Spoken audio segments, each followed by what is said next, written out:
உங்கள் எல்லோருக்கும் இந்த ரகசியத்தை சொல்லிவிட்டு போகிறேன். கோழியோ எந்த பறவையோ முட்டை போடணும் அப்படின்னா 1.5 மணி நேரத்துக்கு முன்னாலதான் ஓடு கட்டும். 1.5 மணி நேரத்துல 2 மணி நேரம் ஓடு கட்டும். இந்த ஓடு கட்டுற அந்த டைம் தான் அந்த பறவைக்கு பிரசவ வலியா. அதுக்கு பிரசவ வலியா தான், முட்டை வெளியே வருவதல்ல நம்மை போல் பிரசவ வலி. அதுக்கு ஓடு கட்டுவதுதான் பிரசவ வலியா. அந்த வலியில இருக்கிற அந்த குழந்தை என்ன, அந்த பறவை என்ன பண்ணுமா, அதுக்காக அந்த முட்டை போடுறதுக்கு முன்னாலேயே கூடு கட்டிடுமா. அது கூடு கட்டிட்டு தான் ஆணோட சேருமே. கூட ஆண் தான் கட்டும்.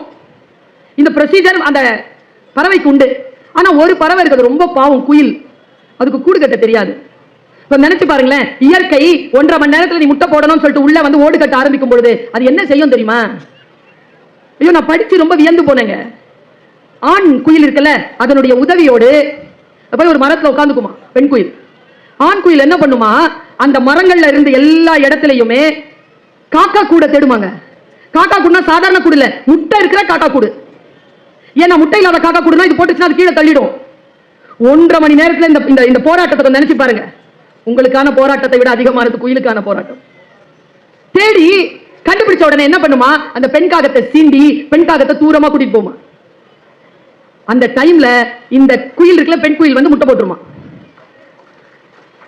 இங்க எல்லா பிரச்சனை, அம்மா அப்பா பிரச்சனை முடிஞ்சிருச்சு. அது போய் அங்க உட்காந்துக்கும். இப்ப பிரச்சனை ஆரம்பிக்கிறது குஞ்சுக்கு, முட்டைக்கு. அது அடை காக்கப்படும் காகத்தால். குஞ்சு பொறிக்கும். குஞ்சு பொறிச்சு மேல வரக்கூடிய வலையில காகத்துக்கு தெரியாது இது குயில் குஞ்சுன்னு, காக்கா குஞ்சுன்னு தான் வளர்க்கும். கொண்டு வந்து சோறு கொடுக்குமா. சோறு கொடுக்கும் போது வாய் திறந்த கீச் கீச்சுன்னு வாங்கும்ல. அப்ப வாங்கும் போது உள்ள இருந்து சத்தம் வரும்ல, அந்த சத்தம் வளர வளர சிறகு முளைப்பதற்கு முன்னால் சத்தம் வரும்போது காக்கா பார்க்குமா. What is this? Where is our family voice? It is different. டிஃபரண்டா இருக்கிறியே அப்படின்னு வாய் பசிக்காக திறக்கல, அதுக்குள்ள கொத்துமா காக்கா. இளம் வயதில் காரணம் புரியாமல் கொத்துப்படுகின்ற குயில்கள் சாகும் வரைக்கும் இனிமையாக பாடுகின்றன என்று சொல்கிறார்கள். அதற்குள் ஒரு துக்கம் இருந்து கொண்டே இருக்கிறது என்பதுதான் அறிவியல். சொல்லும் செய்தி என்ன தெரியுமா? பெற்றோர்களே, ஆசிரியர்களே, பெரியோர்களே, குழந்தைகளை கொத்தி விடாதீர்கள். அவர்களை மகிழ்ச்சியுடன் இருக்க அனுமதியுங்கள். அவர்கள் மகிழ்ச்சியுடன் இருக்க வேண்டுமா? நான் ஒரு மிக அற்புதமான ஒரு உத்தியை சொல்லிட்டு போறேன். இதுங்களுடைய மகிழ்ச்சி கெட்டு போனதுக்கு என்ன காரணம் தெரியுமா? நீங்க நிறைய விட்டமின் எம் கொடுத்துட்டீங்க. விட்டமின் மணி. அதனால அவங்க உடம்புல ரொம்ப வளர்ந்திருக்குது விட்டமின் கே, கொழுப்பு. அதனாலேயே துக்கமாக இருக்கிறார்கள். கொழுப்பு இருக்கிறவங்க எப்படி மகிழ்ச்சியா இருக்க முடியும்? அது உண்மையான மகிழ்ச்சி இல்லை, அது துக்கம் தான். அவங்களுக்கு இனிமேல் விட்டமின் என் கொடுங்க. நோ. எதை கேட்டாலும் நோ சொல்லி பாருங்க. கொஞ்சம் கஷ்டம் தான். நோ சொல்லிட்டு ஆல்டர்னேட்டிவா ஏதாவது கொடுங்க. அது மணியா இருக்க வேண்டாம். உங்க குவாலிட்டி டைமா இருக்கட்டும், உங்க அன்பா இருக்கட்டும், உங்கள் உடன் இருப்பாக இருக்கட்டும். உங்களுடைய உடன் இருப்பிலே அவர்களுக்கான அந்த வெளியில் காசு கொடுத்து வாங்கக்கூடிய அந்த இன்பத்தை விடுத்து அவர்கள் உங்களோடு ஒரு பாண்டேஜோடு இருக்குவதற்கான ஒரு வாய்ப்பை அவர்கள் பெறக்கூடும். ஆனால் பெற்றோர்கள் அதை நிறைய அதற்கு பாடுபட வேண்டும். நான் யோசித்து பார்க்கிறேன், நம்முடைய வாழ்க்கையில் சில ரகசியங்களை பெரியவர்கள் சொல்லிவிட்டு போகவே இல்லை. எல்லாவற்றையும் மறைத்து மறைத்து மறைத்து வைத்திருந்தார்கள். இந்த மறைத்து வைத்திருக்கக்கூடிய காரணத்தினால் தான் நாம் பல ரகசியங்கள் தெரிந்து கொள்ளாமல் இன்றைக்கு திண்டாடி கொண்டிருக்கிறோம். அடிப்படையில் நாம் சில விஷயங்களை புரிந்து கொள்கின்ற அந்த வினாடியில் அறம் சார்ந்த வாழ்க்கையை நாம் வாழத் தொடங்குகிறோம். ஒன்றும் இல்ல, அறம் என்பது காக்கும், அறம் கொல்லும். 2 வேலையையும் அறம் செய்யும். அது தெரியுமா? பைபிளை பற்றி சொல்வார்கள். பைபிள் என்பது பேரன்பின் பெரும் தேன்கூடு, அதே நேரத்தில் இரு பக்கமும் கருக்குடைய கூறிய வாழ். 2 தான் பைபிள் என்பாங்க. வேதத்தை சொல்லக்கூடியவர்கள் சொல்வார்கள். பெரியவர்கள் அப்படித்தான், ஞானவான்கள் அப்படித்தான், புத்தகங்கள் அப்படித்தான். நீங்கள் எப்படி அதை புரிந்து கொள்வது, எப்படி அது வரைக்கும் போய் சேர்வது என்பதுதான் பல நேரங்களில் நான் சொல்லுகிறேன். வாழ்க்கை நமக்கு சில வாய்ப்புகளை தரும் என்பார்கள். சுயமரியாதையுடன் இருங்கள். அம்பிகான ஒரு பொண்ணுங்க பாம்பேல 10வது வகுப்பு தான் படிச்சிருக்கு. 10வது வகுப்பு படிச்ச அந்த பிள்ளை ஒரு போலீஸ் கான்ஸ்டேபிளை கல்யாணம் பண்ணுச்சு. இது ரியல் ஸ்டோரி. அந்த 10வது வகுப்பு படிச்ச அந்த அம்பிகா தன்னுடைய கணவனுடைய உடையை அயன் பண்ணி அவங்களுக்கு கொடுத்து கரெக்டா அனுப்புமா டெய்லி. அது படிக்கணும்னு ஆசைப்பட்டிருக்கு. அவங்க கணவர் சொன்னாரு படின்னு. அது +2 பாஸ் பண்ணி டிகிரி முடிச்சு தேர்வு எழுதி 10 வருஷத்துலங்க டிஎஸ்பி ஆயிடுச்சுங்க. அன்னைக்கு வரலாறு படிச்சனா ஸ்டேஷனுக்குள்ள போகுதுங்க. அது அந்த அம்மா ஃபர்ஸ்ட் செல்யூட் புருஷன் தான் அடிச்சார். நான் இங்க நிறுத்துறேன், போலீஸ்காரர் இருக்கிறதுனால ஞாபகம் வந்துருச்சு எனக்கு. நம்முடைய டிஜிபி, முன்னாள் டிஜிபி யாரு? இப்ப இருக்கிறவர் இல்ல, ரிட்டையர் ஆயிட்டு போனாரு, சைலேந்திர பாபு. சூப்பர். யார் சொன்னது? பொம்பளை வாய்ஸா கேட்டுச்சு. கேப்ல கை தூக்கிட்டாருங்க. டீச்சருங்க நானு. குட். என் கிளாஸ்லங்க எனக்கு ஃபர்ஸ்ட் மார்க் வாங்குறவங்களை பார்த்தா கொஞ்சம் பயம். ஏன் தெரியுமா? 98 வாங்கிக்கிட்டு கிட்ட வரும். அது 98 வாங்கும், எல்லாம் தெரியும் அதுக்கு. மிஸ் என்ன 7 மார்க்ஸ் கொஸ்டினுக்கு 5 மார்க்ஸ் போட்டிருக்கீங்க மிஸ். போட்டுக்கோ 2 மார்க்கு. தப்புன்னு தானே போட்டிருக்க. ஓ அழுவும் அழுவும் அழுவும். பக்கத்தில் ஒன்று உட்காந்து இது கேட்க கேட்க கேட்க கேட்க கேட்க சிரிக்குது. இது புழிஞ்சு புழிஞ்சு அழு. என் கிளாஸில் தான் புழிஞ்சு புழிஞ்சு அழுகுது. அது கேட்குது. ஏன் அழுகுற? டீச்சர் திட்டினாங்க. இல்லை எங்கள் அப்பா கேட்பாரு அந்த 2. இது என்கிட்ட இருக்குன்னு சொல்லு. அது 2 மார்க்கு. மொத்தமே அது 2 மார்க் தான். இந்த 2 வாங்கிக்கிட்டு சிரிக்க கூடாது, 98 வாங்கிக்கிட்டு அழக்கூடாதுங்கிறதுனால தான் என் பயணமே. அங்கங்க தான் போறேன். இந்த ஃபர்ஸ்ட் மார்க் வாங்குற பிள்ளைகளுக்கு நான் பரிசு கொடுக்கவே மாட்டேன் சார். அது எதுக்கு கொடுப்பானே?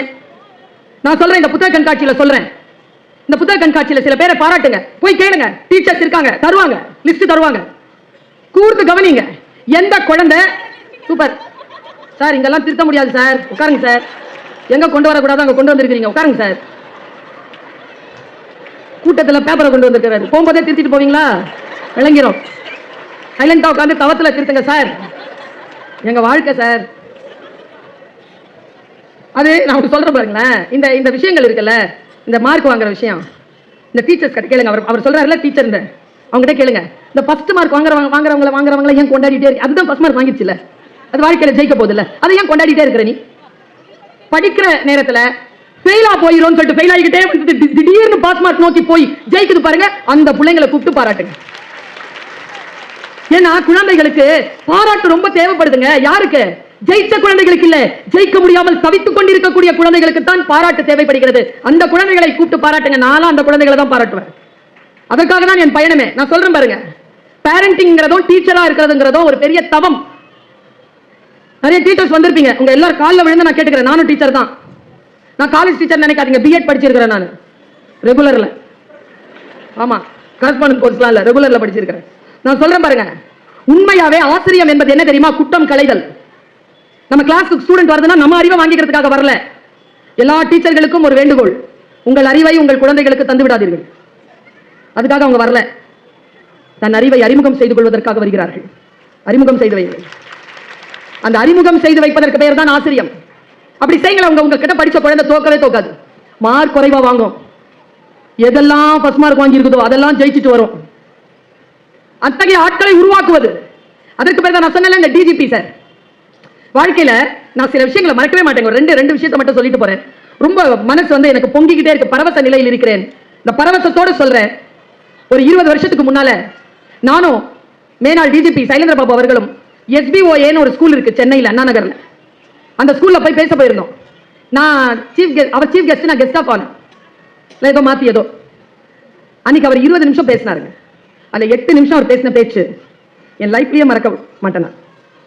அவரோடு சேர்ந்து கதைப்பமா பர்வீன் சுல்தானால ஆனந்த விகடன்ல ஒரு பேட்டி எடுத்திருக்கேன். அவருடைய ரிட்டையர்மெண்ட் ஃபங்க்ஷனை போட்டு பாருங்களேன். அவரு அந்த தன்னுடைய உயர் அதிகாரிகளுக்கு எல்லாம் சல்யூட் பண்ணிட்டு நேரா கீழே இறங்கி போய் தன்னுடைய அம்மாவுக்கு சல்யூட் பண்றாருங்க. அந்த மாதிரி யாரும் பண்ணதில்லை இது வரைக்கும். நான் கேட்டேன் என்ன அதுன்னு, ஏன்னா she deserve the salute. அந்த மாதிரி அம்மாவா இருந்தா she deserve the salute. என்ன பண்ணாங்கன்னு பாருங்க, எதுக்காக அவர் சல்யூட் பண்ணாருன்னு பாருங்க. அவருக்கு 10 வயசு இருக்கும்போது அவங்க அப்பா ராத்திரி வீட்டுக்கு வந்து சட்டையை மாட்டி வச்சிருக்காரு. அவங்க வீட்டில் 3-4 பேர். காலையில் எழுந்திரிச்சு சட்டையை எடுத்து மாட்டியிருக்காரு, அதில் 5 ரூபாவை காணும். வைஃப் கிட்ட கேட்டிருக்காரு எடுத்தியாமான்னு. அந்த அம்மா சொல்லிச்சு எடுக்கல. குழந்தைங்கிட்ட கேளுன்ட்டு. குழந்தைங்க எல்லாம் இல்லை இல்லைன்றுச்சு. யாரும் எடுக்கலீங்களாங்க. அப்பா போயிட்டார். 15 வருஷம் கழிச்சு போலீஸ் அதிகாரி ஆயிட்டார். ஃபுல் யூனிஃபார்ம்ல, முதல் மாச சம்பளம். கவர் எடுத்துட்டு அம்மாட்ட வந்தாராம். அம்மா சோஃபால உட்காந்துருந்தாங்களாம். அவருக்கு ஒரு கால் மடிச்சு ஒரு கால் நிறுத்தி அம்மாட்ட உட்காந்து அந்த கவரை கொடுத்துட்டு சொன்னாராம், அம்மா கொஞ்சம் நாளைக்கு முன்னால நான் ஸ்கூல் படிச்சுட்டு இருக்கும்போது அப்பாவுடைய கையில இருந்து சட்டப்பையில இருந்து 5 ரூபா காணலமா? ஆமா, அதை நான் தாம்மா எடுத்தேன். அம்மா பதில், எனக்கு தெரியும்பா. 15 வருஷமா கேட்கவே இல்லைங்க அந்த அம்மா.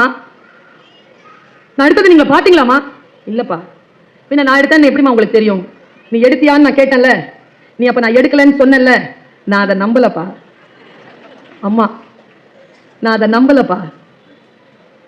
நான் எங்க தெரியுமா பாராட்டுறேன் அவங்க அம்மாவை? அப்பா சட்டப்பையில இருந்து 5 ரூபாய் எடுக்குது புள்ளன்னு பார்த்துட்டு, டேய் மவனே, உன்னை எப்படி வளர்க்க போறேன் தெரியுமா? இனிமேல் உலகத்துல எவன் சட்டப்பையில இருந்து எவன் காசு எடுத்தாலும் அவனை பிடிச்சிட்டு போய் நீ நீதிமன்றத்தை நிறுத்த வைக்கிற போலீஸ்காரன் உன்னை மாத்திரனா இல்லையா பாரு என்று ஒரு கடமை தவறாத ஒரு போலீஸ்காரன் நிறுத்திச்சு பாருங்க. அந்த அம்மாவுக்கு தான் அவங்க ரிட்டையர்மெண்ட்ல சல்யூட் அடிச்சார். பேரண்டிங்ன்றதான் எதை கவனிக்கிறோம் நாம், யாரை கவனிக்கிறோம் நாம்? இந்த குழந்தைகளுக்கு சொல்லிக் கொடுங்க. எதை கவனிப்பது? யார் எதை பேசினாலும் சரின்னு கிடையாது. Entertainment entertainment entertainment, no no more entertainment. learning learning learning studying studying studying learning வேற studying வேற. கற்றல் என்பது வேறு, மாணவனாக இருந்து ஒரு ஒரு பாடத்தை படிப்பது என்பது வேறு. ரெண்டுத்தையும் போட்டு குழப்பிக்கிறாங்க. நோ, ஸ்டடிங்கிறது to know something less and less, it's called study. அப்படியே டீப்பா போய் ஒரு விஷயத்தை தெரிஞ்சுக்கிறது, அதுக்கு பேர் தான் ஸ்டடி. ஸ்டடி ஸ்டூடெண்ட் ஒரு விஷயத்தை டெப்தா புரிஞ்சுக்கிறது. ஒரு விஷயத்தை டெப்தா புரிஞ்சுக்கிறதுக்கு என்ன பண்றதுன்றத சொல்லிட்டு போறேன். இந்த பொங்கல் விழாவில் இந்த விருத்தாச்சலம்ல ஸ்ரீமுஷ்ணம்னு ஒரு இடம் இருக்கு. அந்த இடத்துல நடந்த ஒரு செய்தியை சொல்றேன். யூத் கவனம். நாங்க அந்த பொங்கல் விழாவுக்கு போயிருக்கோம் பேசுறதுக்கு. போகும்பொழுது ஒரு அமைச்சருடைய ப்ரோக்ராம் அது. நாங்க போனோம், பேசணும், வந்தோம். அப்ப அந்த உரி அடிக்கிற ஒரு ப்ரோக்ராம் அந்த ஊர்ல நடக்குது. நான் போய் பார்த்தேன். அந்த திருவிழாவை பார்க்கறது ரொம்ப பிடிக்கும், தமிழ் திருவிழாவை பார்த்து போய் பார்த்தேன். பாருங்க, ஒரு லேர்னிங் நடந்தது எனக்கு. அப்படியே பகிர்ந்துட்டு போறேன். முடிஞ்சா கத்துக்கோங்க, முடிஞ்சா அப்படி இருங்க. பாருங்க, உரி அடிக்கிற போட்டி. நீங்க எத்தனை பேரை பார்த்திருப்பீங்க? உரி அடிக்கிற போட்டி. அந்த உரி மேல வருது, கீழே போகுது, மேல கீழே வருது, மேல போகுது, கீழே வருது, மேல போகுது. தப்பா காட்டிட்டேன் கையை. அப்படி இருக்கும் பொழுது 100 பேராவது கலந்துருப்பாங்க. 6 வயதுல இருந்து 18 வயசு வரைக்கும். அதுல 6 வயசு பையன் உரி அடிச்சுட்டான். அடிச்சுட்டு வந்து அப்படி உட்கார்ந்தான் என் பக்கத்துல. இப்படியே சொல்றேன், நான் சொன்னதையே சொல்றேன். கத்தி மாதிரி இருந்தாங்க, ஒரு வில்லுல இருந்து புறப்படுற அம்பு மாதிரி இருந்தான். உட்கார்ந்தான், நான் பக்கத்துல உட்கார்ந்துருந்தேன். ஏய், உன் பேர் என்ன? ராஜராஜன். புல் பேரை சொல்லு. ராஜராஜ சோழன். எனக்கு கிண்டல் வந்துருச்சு. உனக்கு பையன் பிறந்தா என்ன பேர் வைப்ப? சொன்னா பாருங்க பதில். அது என் தாத்தாக்கு வச்சுட்டேன் நான். உங்க தாத்தா பேர் என்ன? ராஜேந்திர சோழன். சரி, பையன் கொஞ்சம் வம்பு பண்றவன், பிடிச்சுதான் விசாரிக்கணும். சரி, நீ எப்படி ஜெயிச்சேன்னு என்கிட்ட சொல்றியா? ஏன் அப்படின்னா சொல்ல. ஏங்க 100 பேர் இருக்கிறாங்க. 16 அதான் ஒரு அடி அடிச்சா உரி உடைஞ்சிடும், அவ்வளவுதான். ஆனா எல்லாரும் தப்பு தப்பா அடிச்சு, ஒரு வாய்ப்பு தான் தப்பு தப்பா அடிச்சுட்டு போனானுங்க. அவன் மட்டும் கரெக்டா அடிச்சாங்க. எப்படிடா அடிச்சான் அப்படின்னு கேட்டா அவன் சொல்றான், நான் அப்படியே சொல்றேன், நான் அப்படித்தான், நீங்கெல்லாம் அப்படியா அப்படின்னு கேட்கிறேன். நீங்கெல்லாம் அப்படிதான் அப்படின்னா இன்னில இருந்து உங்க வாழ்க்கை மாற போகுது. நீ நாளா அப்படி இல்லை அப்படின்னா இப்படியே இருப்பீங்க. என்ன கூப்பிட்டாங்களா? நான் போனேன்னா குழந்தை இல்லை, அப்படிதான் பேசு. என் கண்ணை கட்டிட்டாங்க. கண்ணை கட்டின உடனே ஒண்ணுமே தெரியல. இந்த கண்ணை கட்டினார்ல ரெஃப்ரி அங்கிள், அவர் கழுத்துல ஒரு விசில் வச்சிருக்காரு. பாத்தியா? பார்த்தேன். அதை வச்சுட்டு காதல ஊதிக்கிட்டே என்னை சுத்தி விட்டார். வாழ்க்கை உரி அடிக்கக்கூடிய உன்னை காதிலே விசில் கொடுத்து கண்ணை இருக்க கட்டி சுத்தி விடும். ஆனாலும் நீ உரி அடிக்கணும்னா என்ன பண்றது? கரெக்டா அடிக்கணும்னா என்ன பண்றது? அந்த பையன் சொல்லி கொடுத்தான். அவன் என்ன பண்ணானா, காதுல வேற விசில் கத்திக்கிட்டே இருந்தாரு. சுத்தி விட்டுட்டு தப்பு தப்பா சொல்றாரு அந்த ரெஃப்ரி அங்கிள். லெஃப்ட்ல போ, ரைட்ல போ, தப்பு தப்பா சொல்றாரு. உனக்கு எப்படி தெரியும் தப்பு தப்பா சொல்றாரு? நீ தான் கண்ணை மூடிட்டு இருந்தீங்க. இல்ல, தப்பு தப்பா தான் சொன்னாரு. எப்படி தெரியும் உனக்கு? பார்த்தான். உள்ள தெரிஞ்சுதான்னு கேட்டேன். இல்ல. பின்ன எப்படி தெரிஞ்சுக்கிட்ட? கண்ணை மூடிட்டாங்களா? ஒரே சத்தம், விசில் சத்தமா? லெஃப்ட்ல போ, ரைட்ல போ, லெஃப்ட்ல போ, ரைட்ல போ, நேரா போ, பின்னால போன ஒரே சத்தம். 500 பேராவது இருக்காங்க, பார்த்தல? ஆமா. அந்த 500 சத்தத்துக்குள்ள ஒரு சத்தம் கேட்டுச்சு. ராஜா, எங்க அம்மா சத்தம். நான் அந்த 500 சத்தத்துக்கு நடுவுல எங்க அம்மா சத்தத்தை கேட்டு மூடப்பட்ட அந்த திரைக்குள்ளாக இருந்த என் கண்களை மூடிக்கொண்டேன்.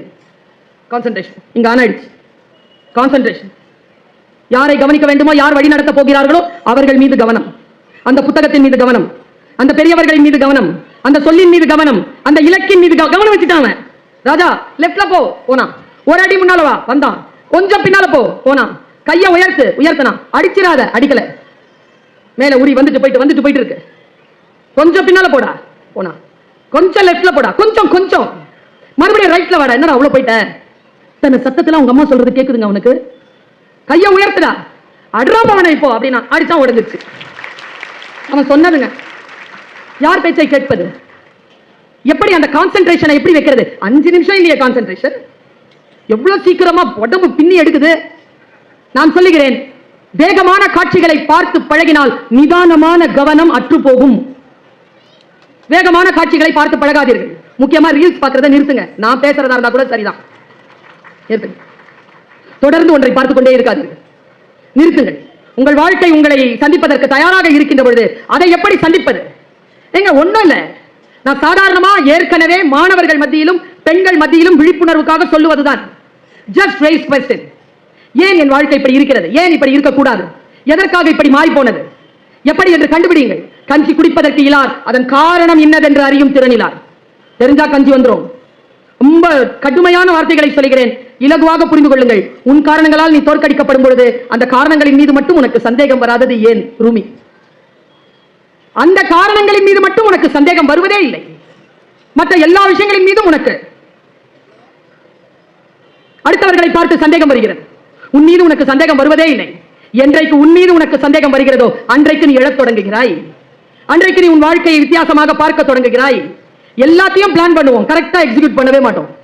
எக்ஸிக்யூட் பண்ணணும் அப்படின்னா நம்முடைய வாழ்க்கையில் நாம் சில விஷயங்களை விட்டுக் கொடுக்க வேண்டும், சில விஷயங்களை விட்டுக் கொடுக்கவே கூடாது. கவனத்தை சிதறடிக்க விடக்கூடாது. ஒரு இடத்துக்கு போகும்பொழுது